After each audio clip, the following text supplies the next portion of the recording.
Გასაჩივრად ეგ იყო გორის პოლიციის თანამშრომლის პასუხი. მოკლედ ესე უხეშად მოიტანა ქვითარი 100 ლარიანი ამოწერა და წამოვედით. რა თქმა უნდა, წამოსვლისთან არ შეუპასუხებია ზედმეტად, წამოვედით და გავაჩერეთ პოლიცია თბილისში, სადაც დავეკითხეთ და ვკითხეთ. რამდენი პროცენტობა იყო დასაშვები და გთხოვთ გადაგვიმოწმებათ, ჩვენ გვაქვს თუ არა დასაშვები პროცენტობა საკუთარ მანქანაზე. პასუხი იყო ესეთი, ანუ ეხლა რომ გადაგიმოწმოთ და არ უღვევდეთ, ანუ ხომ და დაგიწეროთ არა? ანუ ძალიან კარგი ადამიანი შეხვდა მართლა და მე უკვე დაგვიწერეს და გვაინტერესებს რამდენად რეალურია. მასთან დაფიქსირდა 62% და პირდაპირ გვეუბნება ადამიანი, მე არ დავწერდი ჯარიმას, ვინაიდან 5% შინა განაწესით პლუს მინუსის უფლება გვაქვს. ამის შემდეგ ისევ კიდევ ერთხელ ვაჩერებთ პოლიციას, ისევ თბილისში, ისევ გადამოწმება 62%, პასუხი იგივე, მე არ დავწერდი. მორჩა, ანუ ამას მეტი აღარ დავკონკრეტები არაფერი, კარგად ვბრძანდებოდეთ და გვემშვიდობა წამოვედით. ამის შემდეგ ჩამოვდივართ ბათუმშიც ვაჩერებთ პოლიციის თანამშრომელს, ვამოწმებინებ შუშებს, ფიქსირდება ისევ 62% და გვეუბნება, ანუ მე არ დავწერდი. ასე შემდეგ, მოკლედ, ბოლოს წავედით, გავასაჩივრეთ ჩვენი ჯარიმა, დავტოვეთ საჩივარი და გუშინ მოგვივიდა პასუხი, რომ არ გმაყოფილდება ჩვენი საჩივარი და გადაწყვიტა ესე იგი გორის რაღაცამ, რომ ეს ჯარიმა არის მართებული და ჩვენ უნდა გადავიხადოთ 100 ლარი ჯარიმის ოდენობით, თუ დროზე ადრე გადავიხდით, რა თქმა უნდა, როგორც ხდება ხოლმე 20%-ით ნაკლები.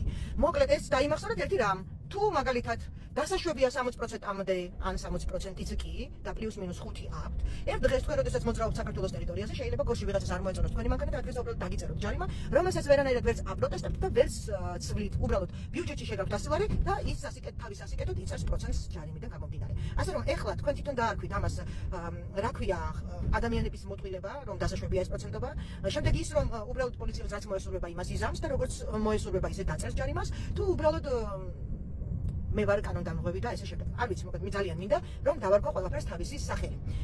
მართლა ძალიან გასაკვირია, როდესაც რეგიონების მიხედვით იყოფა კანონმდებლობა და ყველაზე გასაკვირია ის რომ როდესაც 10 პოლიციელიდან 9 ამბობს რომ მე არ დავწერდი, ის ერთი პოლიციელი რო წერს, ამ დროს როგორ უნდა მოვიქცეთ.